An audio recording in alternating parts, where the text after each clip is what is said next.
గౌరవనీయులు జిల్లా ఇన్ఛార్జి మంత్రి అయినటువంటి నిమ్మల రామానాయుడు గారు, రెవెన్యూ శాఖ మంత్రులు గౌరవనీయులు అనగాని సత్యప్రసాద్ గారు, గౌరవ శాసనసభ్యులు జోగేశ్వరరావు గారు, గౌరవ పార్లమెంట్ సభ్యులు హరీష్ మాథూర్ గారు, special chief secretary Sai Prasad గారు, CCLA జయలక్ష్మి గారు, రాయవరం సర్పంచ్ రామకృష్ణ గారు, రైతు అయినటువంటి సత్యసాయి బాబు గారు, రైతు సోదరిమణి చంద్రమణ కుమార్ గారు, ఈరోజు ఒక పవిత్రమైన కార్యక్రమం. అందరికీ కూడా ఒక సెంటిమెంటల్ సమస్య. మనందరికీ భూమి అనేది ఒక అటాచ్మెంట్. మన తల్లిదండ్రుల నుంచి, మన పూర్వీకుల నుంచి ఆ భూమి మనకు వారసత్వంగా వస్తూ ఉంది. కొంతమంది కష్టపడుతున్నాం, అదనంగా భూమి కొనే పరిస్థితి వస్తుంది. అలాంటి భూమి అనేది రైతులు చాలా సెంటిమెంటల్ ఇష్యూ. దేన్నైనా వదులుకుంటాడు, కానీ భూమిని వదులుకోవడానికి ప్రాణం పోయినా పర్వాలేదు, కానీ భూమిని వదులుకోవడానికి రైతు ఎప్పుడూ ఇష్టపడని చెప్పి మరొకసారి మీకు తెలియజేస్తున్నా. కరోనా సమయంలో అందరికీ హాలిడే ఇచ్చారు, కానీ రైతుకు మాత్రం హాలిడే లేదు. కరోనా టైంలో కూడా పనిచేసి అందరికీ అన్నం పెట్టిన రైతులని ఎప్పుడు రైతులు పెట్టుకోవడానికి లేదు. అలాంటి భూమిని, ఆ సమస్యను అతలాకుతలం చేశారు. ఎన్నికల ముందు నేను మాట్లాడాను. నేను ఆ రోజు చెప్పాను, తప్పు చేస్తున్నారని ఆనాటి ప్రభుత్వంలో ఉండే ముఖ్యమంత్రికి, పార్టీకి హెచ్చరించారు. సున్నితమైన సమస్యతో తలకూకుంటే మసైపోతాను చెప్పా. లెక్క పెట్టుకోవాలి. అహంకారం కళ్ళపైకి ఎంతో పోయిందంటే మీ తల్లిలో, మీ తండ్రిలో, మీ తాత ముత్తాతలు ఇచ్చిన ఆస్తికి ఆయన ఫోటో వేసుకోవడం. ఇది ఎక్కడ చూడడం నాకైతే అర్థం కాదు. ఇంకో పక్కన మీరు ఒకసారి చూస్తే మీ భూమి, మీరు ఆ పొలంలో చూస్తే అక్కడ రాళ్ళని సర్వే రాళ్ళు పెట్టి ఆ సర్వే రాళ్లకు ఎరువు వేసుకోవడం. ఇది ఎక్కడెక్కడ ఏదో నాకైతే ఇప్పుడు అర్థం కావడం. వీటిది విచిత్రమైన ఆలోచన విధానం. ఇంకో పక్కన మీ భూమి కంప్యూటరైజ్ చేసి ల్యాండ్ టైటిలింగ్ యాక్ట్ తీసుకొచ్చాడు, ఒక చట్టాన్ని తీసుకొచ్చాడు. ఆ చట్టాన్ని తీసుకొచ్చి ఆ చట్టానికి అధిపతుల్ని ప్రైవేట్ వ్యక్తులు పెట్టారు. గవర్నమెంట్ వాళ్ళు కాదు, ఎంఆర్ఓ కాదు. ఆయనకు నచ్చిన వాళ్ళని పెట్టుకోవడానికి, పెత్తనం చేయడానికి ఆయన మనుషులు పెట్టుకున్నాడు.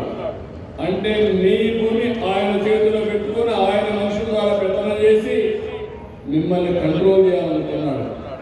నేను చెప్పి వినకపోతే నేను ఆ రోజు ల్యాండ్ టైటిలింగ్ యాక్ట్ని, పట్టాదారు పుస్తకాన్ని దగ్గర వేసే పరిస్థితికి వచ్చారు. మీరందరూ చూసుంటారు. అలాంటి పరిస్థితి తీసుకొచ్చారు. నేను ఒకే మాట చెప్పాను, ఇంకో పక్క మీ భూములు ఆయన సొంత మనుషులు కంప్యూటర్లో పెట్టుకొని ఎక్కడ అమెరికాలో పెట్టుకున్నారు. ఏ తమ్ముడు ఊహించారా అని అడుగుతున్నా. ఒకవేళ కానీ ఎలక్షన్లో తెలుగుదేశం ఎన్డీఏ కూటమి రాకపోయింటే మీ భూములు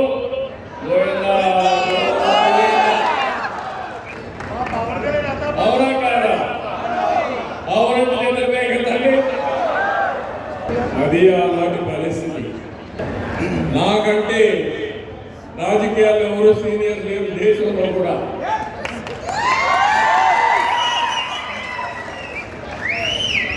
నేను చాలా మంది చూశాను. నిన్న మొన్న వచ్చిన వాళ్ళు ఎంత ప్రమాదకరమైన ఆలోచనలు చేశారంటే చాలా బాధ కలుగుతుంది. నేను ఆ రోజు ఒక హామీ ఇచ్చాను, మీకు గట్టిగా చెప్పాను, మీ ఆస్తులు, మీకు భద్రత ఇది ఉండాలి. మీ భూమి, మీ హక్కు వేరే వాళ్ళ ఫోటో ఉండడానికి వీరు లేరు. రాజముద్రతో మళ్ళీ మీకు పట్టాదారు పాస్ పుస్తకాలు ఇస్తానని చెప్పాను. అదే సమయంలో ల్యాండ్ టైటిలింగ్ యాక్ట్ రద్దు చేస్తారని చెప్పాను. రెండో సంతకం దాని మీదనే పెట్టాను నేను. మెగా డిఎస్సి పెట్టి రెండో సంతకం ల్యాండ్ టైటిలింగ్ యాక్ట్ రద్దు చేశాను. ఇంకొక విషయం కూడా ఇక్కడ మీరు గుర్తుపెట్టుకోవాలి. రైతులు భూమి అనేది ఆస్తే కాదు, ఇది మీకు జీవనాధారం, మీ కుటుంబానికి భద్రత, మీ భవిష్యత్తుకు నమ్మకం. అది ఎకరా కావచ్చు, అర్ధ ఎకరా కావచ్చు, 5 సెంట్లు కావచ్చు, కనీసం ఇంటి దగ్గర కావచ్చు. అదే మీరు జీవితంగా ఒక నమ్మకంగా ఒక భరోసాగా పెట్టుకుంటారు. అందుకని ఆ రోజుల్లో మీరు చాలా బాధపడ్డారు. నేను కొన్ని ప్రదేశాలకు వెళ్ళాను. కొత్తగా 22A తీసుకొచ్చారు. మీ భూమి కానీ ఎవరైనా ఒక రౌడీ అడిగితే ఇవ్వకపోతే, రాజకీయ నాయకుడు అడిగితే ఇవ్వకపోతే దాని మీద 22A పెట్టేశారు. మీ భూమి గవర్నమెంట్ భూమి అయిపోయింది. మీరు గుయ్యమురో అంటే ఇదే నాలుగు లేదు. కడాల మీ బాధలు చూసిన తర్వాత నేను కూడా ఏమి చేయలేదు, నిస్సాగిస్తానికి పోయి నాలాంటి వాడిని ఏం చేశారో మీరు చూశారు. కన్నా ఇక మీలాంటి వాళ్ళు ఒక లెక్క కనగలుగుతున్నాం. అందుకే ఎక్కడికెక్కడ మీరు భయపడిపోయారు. సమయం వచ్చినప్పుడు చూసుకుందాం అనుకున్నారు. సమయం వచ్చింది. బ్యాలెట్ బద్దలు కొట్టారు.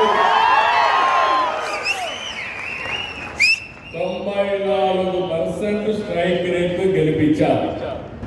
అప్పటి నుంచి నేను ఆలోచించాను. ఈరోజు ఈ విషయం మాట్లాడిన తర్వాత మిగిలిన విషయాలు మనం మాట్లాడుకున్నాం.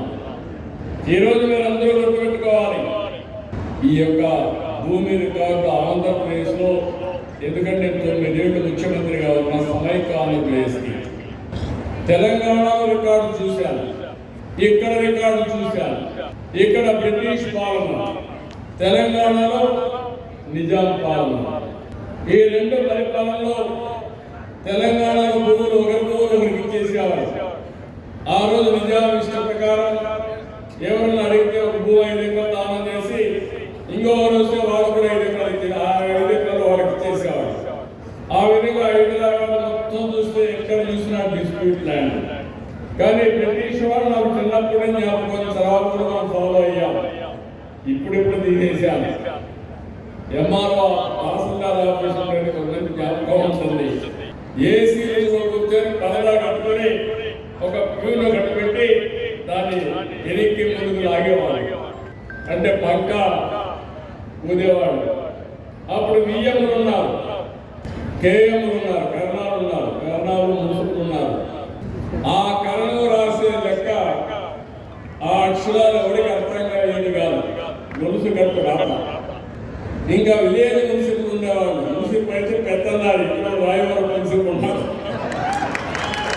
ఆయన మంచి ఆయన ప్రజల కోసం పనిచేశాడు. కానీ చాలా మంది మున్సిపల్ కంట్రోల్ కోసం పనిచేశారు. అవన్నీ నేను చూశాను. కానీ ఎన్టీ రామారావు గారు ముఖ్యమంత్రి అయిన తర్వాత ఒకే మాట అన్నాడు, ఇది నా భూమి, నా హక్కు,